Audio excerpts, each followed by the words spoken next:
Sung Jin-woo is the epitome of starting from the bottom and still managing to disappoint. This kid couldn't hunt a goblin if it tripped over him, but lo and behold, he survives a dungeon, and suddenly he's the overpowered protagonist with cheat codes for days. It's like watching someone stumble into greatness while the rest of us are stuck in traffic. But who knows what lies ahead for our lucky underdog? Maybe his luck will run out, or maybe he'll continue to defy expectations like every other anime protagonist with plot armor. From the bridge of a ship, some soldiers watch and pray that the battle on the island will end soon. Meanwhile, the hunters on the island are in a losing battle against some giant ants, and just when they think all hope is lost, they are saved by 3 S-rank hunters. Byung-gyu, who is the healer, is left alone to help the injured, while the other two, Yoon-ho and Yoon-seok, go ahead to finish off the new wave of ants in the first ever Marvel DC crossover. Yoon-ho does his Bane power-ups without the Tren injection, of course, while Yoon-seok slashes through the ants with his Wolverine claws and a mix of Storm's lightning powers. Elsewhere on the island, a red-haired man sets the ants ablaze with his fire, after which he orders the other hunters to charge forward and attack. Sometime before this, Jin-woo arrives at the site of the gate to join the other hunters in the dungeon raid. As he walks by, Byung-shik, who is speaking with Mr. Kim, he asks if Jin-woo is a powerful S-rank hunter since everyone is happy to see him. Kim tells him that Jin-woo is a weak-ass E-rank hunter, who even got hurt in an E-rank dungeon. I bet he would even get beat up by my 6-year-old sister. He says Jin-woo was so weak, he'd earned the name humanity's weakest hunter. As Jin-woo makes his way into the site, Joo-hee approaches him, asking why he's covered in injuries, so they sit down together, and he explains that he was injured during his last dungeon raid. She tells him to take better care of himself because the protagonist's plot armor hasn't kicked in yet, since it's only episode 1. He then notices their group is about to pass through the gate, so they both get up and go join them. Before the group proceeds into the dungeon, a man addresses them and volunteers to be the captain of the raid, after which he introduces himself as Song Chi-yul. The hunters then pass through the gate, with Jin-woo going through last. Meanwhile, at the Hunter Association headquarters, the president of the association, Go Gun-hee, tells his assistant about his meeting with the government officials. He says they want a stable supply of the goods acquired from the dungeons, since the magic germs and mana crystals obtained from the dungeons could be used to make weapons. However, the government is planning to use them as a new energy source and is researching ways to generate electricity with them. Back in the dungeon, Jin-woo's group defeat the dungeon boss, while he is being healed by Joo-hee after he gets stabbed by a low-level goblin. When she's done, he hears the others talk about the items they gathered, making the E-rank gem he got seem insignificant. However, another member of their group discovers a hidden passage, and most of the members seem to think it's a second dungeon. Chi-yul suggests they return and inform the Hunter Association, but the members insist on going in to check it out, so they vote on it. After the vote, they come to a tie, and Jin-woo's vote is to be the tiebreaker, so he votes that they go in because he is in desperate need of money. Elsewhere, in a hunter testing facility, different hunter associations try to recruit newly awakened hunters. One of the recruiters makes a call to Choi Jong-in, who tells him to recruit only the finest. However, he doesn't think the recruiter can find someone as exceptional as Cha Hai-in. Meanwhile, Hai-in stops some thieves after they steal a woman's purse in the street and makes a hasty retreat when people realize who she is. In the dungeon, Joo-hee scolds the dim-witted Jin-woo for voting in favor of investigating the dungeon, even though he's a walking injury factory. He apologizes, and she tells him that if he wishes to make it up to her, he should take her out to dinner. Jin-woo is surprised and can't hide it from his face, making her think he's trying to refuse, but he assures her that isn't the case. The group eventually stop at a door but are skeptical about going in. However, Kim approaches it, saying they need all the gems they can get. Back in the city, a group of newly awakened hunters sit in a room where they watch a pre-recorded message from the association's president. He tells them that as hunters, they risk their lives every day by going through the gate to fight monsters. He says that the most important thing to remember during dungeon raids is that they have to be careful because things get dangerous quickly. Back in the dungeon, Jin-woo's dumbass group prove that they are the reason President Go warns against stupidly charging into dungeons by going into the never-before-seen dungeon. As they wander into the dungeon, they notice different statues with a bigger one sitting in the middle. One of the members notices a statue holding what seems to be commandments written in stone. While they were reading it, Ju-hee tells her that the big creepy statue was looking at her, but he tells her that she'd spent one too many nights watching Annabelle, and that she's now imagining things. The next moment, the doors shut with a bang, and at this point, the members of the group are beginning to think they are in a haunted house. One of the guys tells them that he's leaving and goes to push the doors open, but before he can achieve that, the statue closest to him moves and chops his head off, adding a splash of color to the otherwise dark and gloomy room. The group can't believe the horror they've just witnessed, and in Jin-woo's fearful state, he looks towards the bigger statue. Just like Chucky, the statue's eyes turn to him but begin to glow, and Jin-woo's pathetic and miserable life as a hunter flashes before his eyes, as he is sure he is about to meet his maker. He then screams for his group members to get down, just as the statue fires a beam of light. The members move, but the blasts hit some of them in the process. Chi-yul tells the remaining members of the group not to make any sudden moves as he makes his way to Jin-woo. He then thanks him for quickly figuring out what the situation was, but Jin-woo tells him that he only called out to them because he felt something was wrong. He soon notices that Chi-yul's left arm has been cut off, but Chi-yul tells him not to worry and asks him to help stop the bleeding. While John-woo bandages his wound, Chi-yul tells him that he intends to ask Ju-hee to heal him, but she is a wreck as she doesn't know how to handle stressful situations. The next moment, one of the group members gets up saying he wasn't going to die in a dungeon.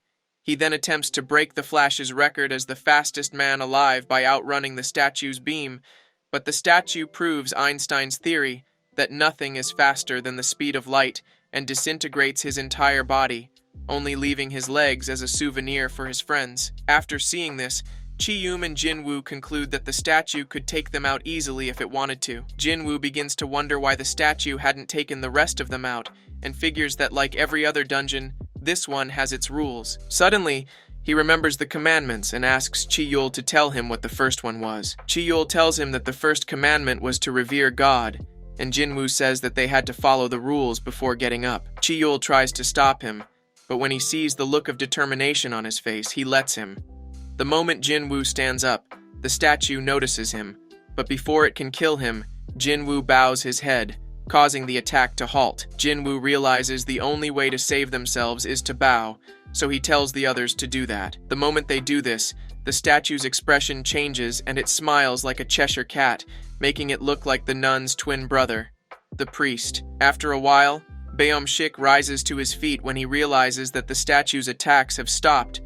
The others stand up too, thinking they can finally go back home, but their hopes are dashed when the statue gets up from its chair. As it begins to approach them, Chi-yul turns to Jin-woo for help, but he tells him he has no idea what to do. However, he suggests doing the second commandment, which was to praise God, but no one seemed to know how.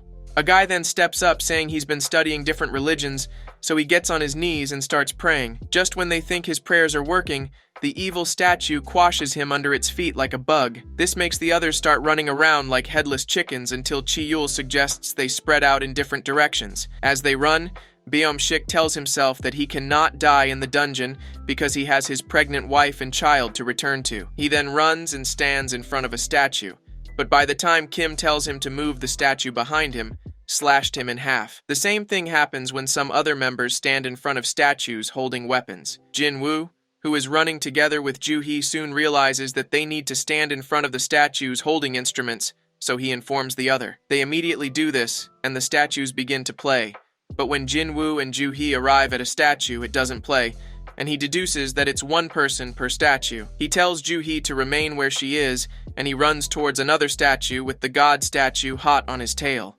When it raises its leg to squish him, Jin-woo jumps out of the way and lands before a statue. Unfortunately, it isn't one with an instrument, so it brings its shield down on him, but Jin-woo crawls out from underneath it and manages to make it to the singing statue in time. The god statue returns to its seat, and Ju-hee runs to check up on Jin-woo only to discover that his right leg has been cut off. Ju-hee struggles to heal him even though it's taking a toll on her body, and Kim starts blaming Chi-yul for their misfortune. The others remind him that he was the one who suggested they check out the dungeon in the first place, but Chi-yul accepts the blame as their leader.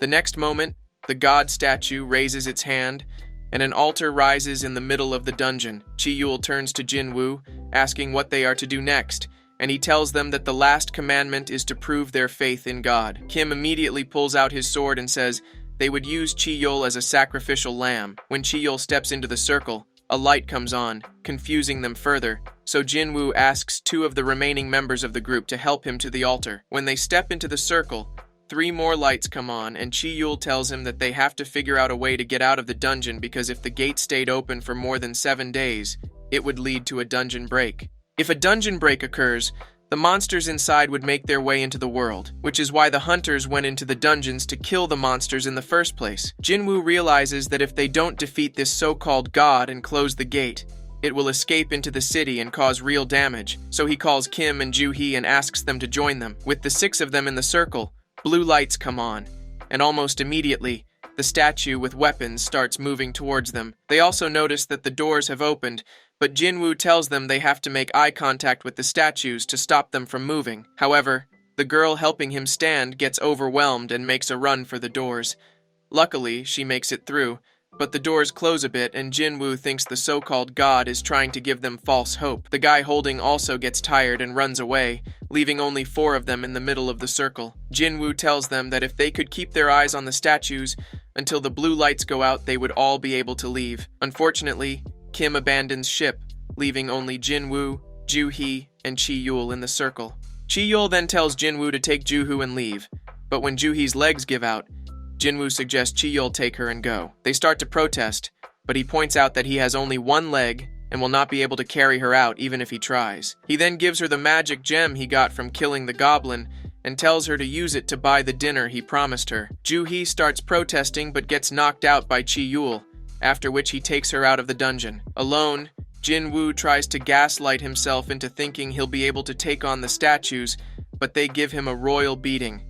At some point, his arm gets cut off, and Jin-woo starts to regret his decision to act as a martyr. One of the statues impales him with its spear and picks him up before dropping him on the altar. As he lay there about to be killed by the statues, he wished he could get another chance to live his life, and right before his eyes closed, a screen appeared with an option to restart the quest. The next thing he knows, he finds himself in a hospital bed with all his injuries gone and his limbs restored. Jin-woo is surprised by this and begins to wonder if it was all a dream.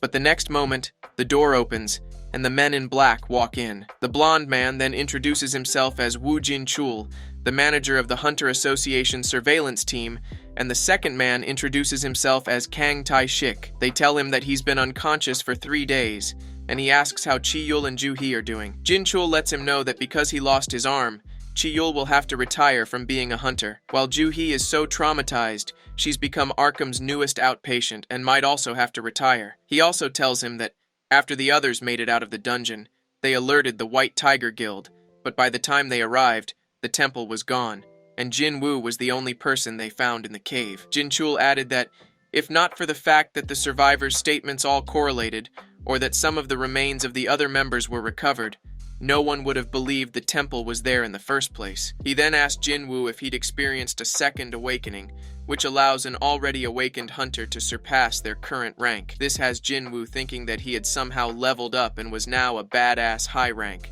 After Tai-shik confirms Jin-woo's rank with a manometer, he shows Jin-chul the number, which is 10, and they inform Jin-woo that he's still at the bottom of the food chain. When they leave, Jin-woo lays back on his bed wondering why no one said anything about the screen hovering above his bed. The screen shows him that he has a new message, but when he tries touching it, glitches, and he remembers seeing something similar in the temple. The next moment, his sister Jin-ah comes into the room and begins scolding him for always trying to get himself a free pass to the afterlife. She tells him that the next time he lands himself in the hospital, she'd quit school and find a job. Jin-woo apologizes for making her worry and asks how he can read messages in a game, so she explains it. However, she seems to think he has a loose screw and asks why he's bringing up games all of a sudden. He tells her it's because he has nothing to do, which she accepts and then bids him farewell. After she leaves, Jin-woo unlocks the message and sees that he has a new quest he must complete, or he faces a penalty. When he opens the quest, he sees it's a workout plan, but he ignores it, saying he has no strength to perform such tasks. Outside, Jin-chul informs President Go that they were wrong about the second awakening. However, Go tells him to enter the case into the databank so further investigation can be done, because he feels there is something more to it. Meanwhile, at the Hunters Guild, Jong-in tells Hai-in that she is to act as an instructor during a B-rank raid, which is a test for their recruits.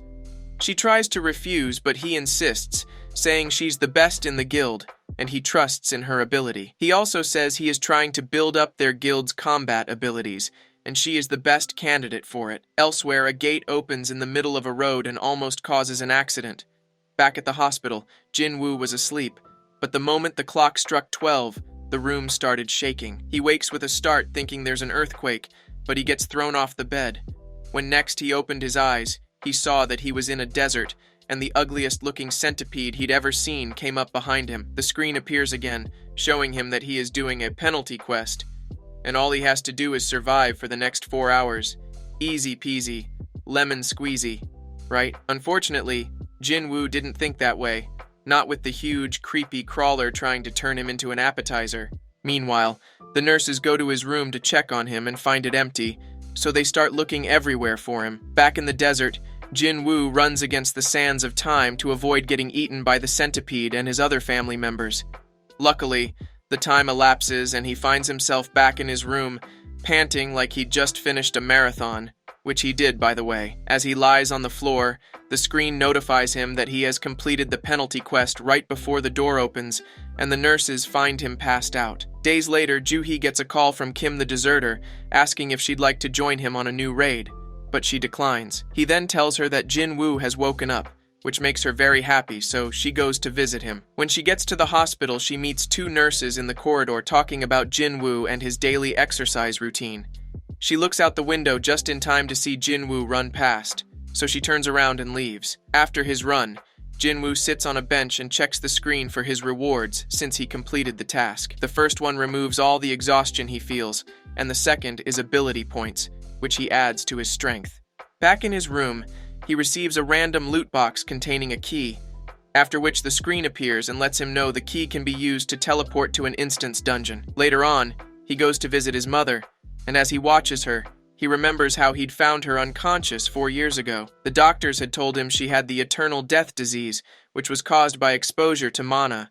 However, they were unable to treat her, so she was put on life support, and has been that way ever since.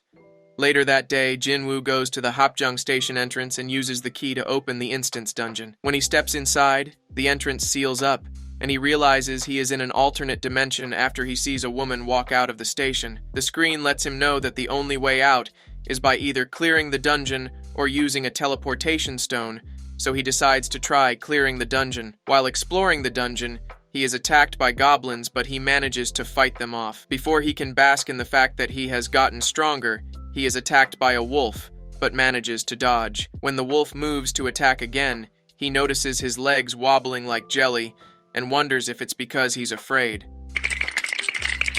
The wolf jumps, but Jin-woo moves in time but gets a small cut on his cheek.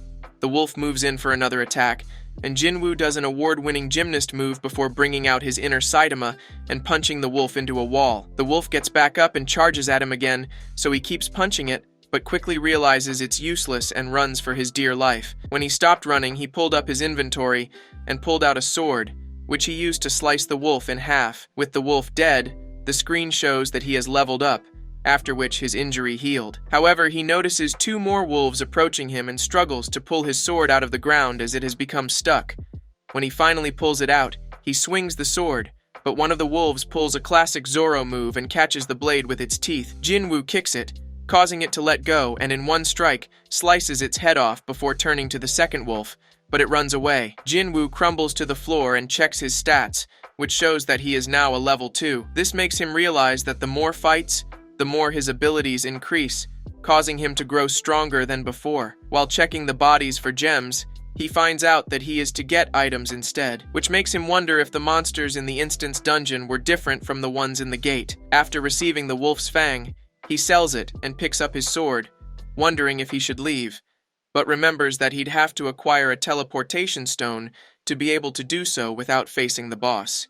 Just then, he notices that the runaway wolf is back and it has brought his friends to play, so he charges and manages to defeat each one of them at the expense of his sword. The rewards he receives from killing them include a teleportation stone, But Jinwoo figures that if he decides to chicken out and leave, he'll never become strong enough. Outside, Joo-hee gets a call to assist the hunters who are dealing with a dungeon break. Back in the dungeon, Jinwoo battles monster after monster, to the point where the monsters that were stronger than him before were now weaker than him because of how much he leveled up. As he makes his way through the station, he comes upon a staircase, which emits a dark aura. Jinwoo descends the stairs after concluding that it is the only way to clear the dungeon. When he gets to the bottom, he gets thrown to the wall by a fast-moving monster, which breaks his sword in half. The monster then emerges from the water to reveal that it is a high-level blue venom-fanged Kasaka, in other words, a giant-ass anaconda with glowing eyes. Jinwoo quickly assesses his opponent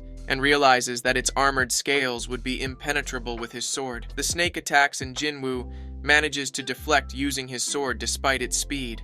It then does a complete 180 and slaps Jinwoo into the water before going after him and knocking him out of it. When the snake emerges again, its body knocks over an old train, which almost crushes Jinwoo. He then picks up his broken sword and does a battle cry, only to be knocked around by the snake like a lifeless doll. However, Jinwoo refuses to give up and makes one last stand because compared to the false god in the temple, the snake is nothing. When the snake charges at him, he grabs hold of its body and manages to hold on even though it trashes about. Finally, he gets closer to its head, and with the power of determination, more like an adrenaline rush, he clamps down on it. Since he's been developing his strength, the snake's armored scales give way, allowing him to pop some veins and kill it. With the snake dead, Jinwoo catches his breath while he checks his stats and items. One of the items was a dagger made from the snake's fang, and the other was a deadly poison made from its venom. He soon gets notified that he has cleared the dungeon by defeating the boss, so everything returns to normal,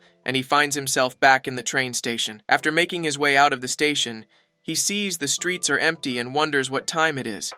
He doesn't wonder for long as a soldier comes and tries to get him to leave, but when he notices his broken sword, he leads him towards the ongoing battle. As they walk, the soldier tells Jinwoo that the hunters have taken down all the monsters except one. Jinwoo didn't need to be told it was the boss, as he could sense its presence thanks to his new abilities. When they arrive, Jinwoo sees that the hunters are losing against the golem kaiju because they are all low ranks. He also notices Joo-hee, who seems to be finding it hard to use her healing power because of her trauma. He then assesses the monster to see if it has any weaknesses, which would allow the hunters to overpower it before launching his sword at it. The force of the throw allows the sword to pierce through and break the monster's defenses. Immediately, the hunters take action and manage to destroy the golem. However, one of the hunters recognizes that someone powerful has broken the defense, and not them. When he saw the sword, he asked the soldier closest to him if he had seen who threw it, so he turned to point Jinwoo out, but he'd already disappeared into the night just like Batman. Meanwhile, as Jinwoo makes his way to the hospital, he thinks the reason he was able to break the monster's defense was because it was already weak. Days later, while Jinwoo worked on his summer body, the nurses couldn't help but gossip about how ripped he'd become since he started working out. Later on, when one of them went to inform him about his discharge, she walked in on him cleaning the sweat off his rock-hard abs. She quickly turned away in an attempt to be modest, but it's obvious her thoughts weren't very modest, if you catch my drift. After he puts on his shirt, she tells him why she has come, but instead of leaving when she is done, she begs him to give her his phone number. It seemed his glow-up wasn't something she could resist, but the slow-brained Jinwoo thought she was asking so she could send him test results later on. The next morning, after Jinna leaves for school, Jinwoo checks his stats and allocates the points he has gathered to his different abilities. After that, he receives a call from his landlord reminding him that he's behind on his rent, so he assures him that he'll pay him soon. He decides to look for jobs online in hopes of finding a high-ranking one now that he is stronger. However, he is aware that no one would want to allow an E-rank hunter into high-ranked raids.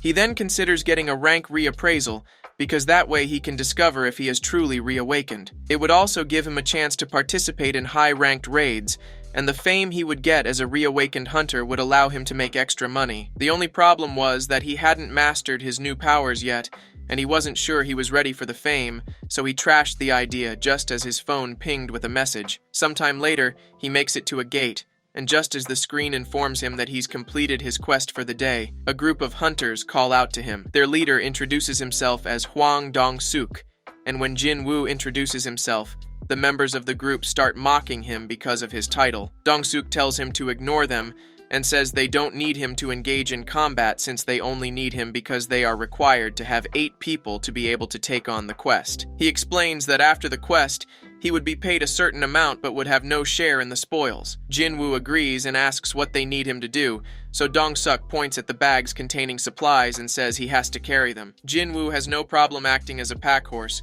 but asks why they are attempting to enter a gate without a healer. Dong-suk tells him they usually did their raids without them because they were kind of expensive to keep around.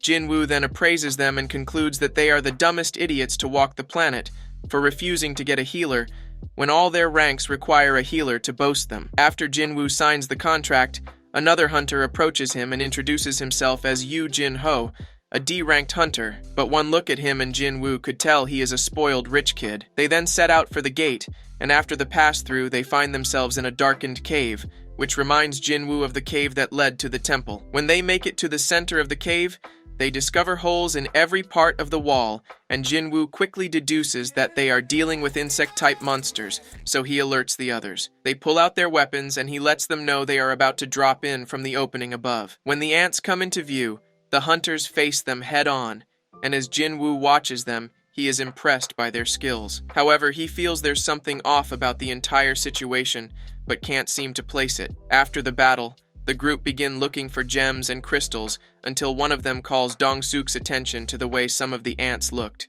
He points out they might have been attacked by something larger, and Dong-suk can't help but wonder what it is. From where he stood talking to Jin-ho, Jin Woo watched the squad and told Jin-ho to be on his guard. As they continue making their way inside the dungeon, Jin Woo can't help but think there's something off about the squad. Eventually, they make it to a part of the dungeon with lots of mana crystals, and the squad starts talking about how rich they are going to become. Jin-ho asks Jin Woo for his contract, and after reading it goes to tell Dong-suk that according to the contract, Jin Woo wasn't entitled to spoils of the battle, but it didn't say anything about him not getting part of the mana crystals. Dong-suk immediately tells him that they would all split the crystals, but points to the huge spider sleeping on the roof of the cave. He tells him that once they defeat it, the gate will start closing, so they have to mine the crystals while the creature sleeps. He then asks another member if he brought the mining equipment, and he tells him that he left it in his car. Dong-suk then says they would go back to collect it, but asks Jin-ho and Jin Woo to stay behind. Jin-ho points out that only the two of them can't handle the monster, and Dong-suk assures him that they will be fine since the monster is asleep. As they walk away, Jin Woo can't seem to think that they are up to no good, and to prove his point, the squad double-crosses them and seals them in the cave. The spider soon wakes up, and little Jin-ho tries to play the hero, but Jin Woo drops his bags and tells him to back away. He then summons his dagger and approaches the spider, which growls in his face. Outside the gate, Dong-suk explains to the others that once the spider made Jin-ho and Jin-soo its dinner, it would go back to sleep, allowing them to haul the crystals out safely. He tells them that he saw some openings in the cave's ceiling which they could use to get back in since the entrance was sealed off. He also added that if the spider happened to wake up mid-haul, they would swipe Jin-ho's armor since it was very expensive. Back in the cave, Jin-ho tries to convince Jin Woo that fighting a C-rank boss would be suicide. Jin Woo thinks about this and agrees that the snake and golem he took down before were most likely D ranks, but for some reason, he didn't feel intimidated enough to back down, so he attacked the spider. As he fights the spider, he takes note of its strength, while Jin-ho seems to think Jin Woo is one of those hunters who fake their ranks. The fake rankers were widely known to be psychotic killing machines, which made Jin-ho get scared. Meanwhile, Jin Woo realizes that his stamina is dropping, and if he can't defeat the spider before that happens, he'll start getting slow. He thinks of a plan and decides to use the venom in the dagger to slow it down, but has to find an opening first. Jin-woo notices a spot between its eyes and tries to aim for it, but the spider surprises him by spitting acid at him. He quickly jumps back and uses his dash skill to charge at it again. When he gets close and strikes, his dagger bounces off, so he jumps back before the spider can retaliate. He then decides to keep striking the spot until it gives way, and just as Jin-ho is wondering how long his stamina will last, he gets hit by fatigue and falls to the floor. The spider then moves to strike him, but he uses his full recovery skill and moves out of the way, after which he jumps in the air and stabs it repeatedly in the eye till it falls dead. Jin-ho is amazed by what he just experienced, But as he watches Jinwoo extract the mana gems, he can't help but believe he is a fake rancor. He then approaches Jinwoo with a bottle of water and says he'll harvest the crystals, which makes Jinwoo wonder why he is acting strangely. Just then, the others arrive, and when they drop down into the cave, Dong-suk tells Jin-ho to get rid of Jinwoo as he thinks Jin-ho is the one who got rid of the boss. He tells the young boy that if he refuses to do as they say, he will be an accomplice to their crimes. However, Jin-ho goes to stand next to Jinwoo and tries to protect him, so Dong-suk orders his team to take them out. As they approach, Jinwoo receives an urgent task to kill off the approaching attackers, but since he is distracted, he isn't able to dodge the spell, which sends him flying into a wall. Meanwhile, 3 female hunters meet up for coffee, and the blonde one talks about how Hae-in easily took down an A-rank boss during one of their raids. Back in the dungeon, Jinwoo gets back up and approaches the guys who just tried to murder him calmly. One of them gets closer to him and places his arm around him, saying how easy it would be to finish him off because he was weak. Jinwoo doesn't respond but uses his dagger to slice his head off. The others are surprised and immediately move to attack him, but Jinwoo takes them out without breaking a sweat, leaving only Dong-suk. Seeing that Jinwoo is an unhinged psycho, Dong-suk powers up and charges at him, but Jinwoo grabs hold of his face and smashes him to the ground. He immediately starts begging like the cowardly dog that is, but his pleas fall on deaf ears as Jinwoo slices his head off. Jin-ho starts puking his guts out just as the dungeon starts collapsing because the boss has been defeated. Outside, they tell the Hunters Association agent that all the other members of their crew died during the raid, and she seems to believe it. However, she thinks they made it out alive because Jin-ho managed to fight as he had high-quality gear, while Jin-woo hid as he is a weak E-rank. Thanks for watching, fellow weebs. If you enjoyed, make sure to dive into the next video or playlist. See you in the next recap.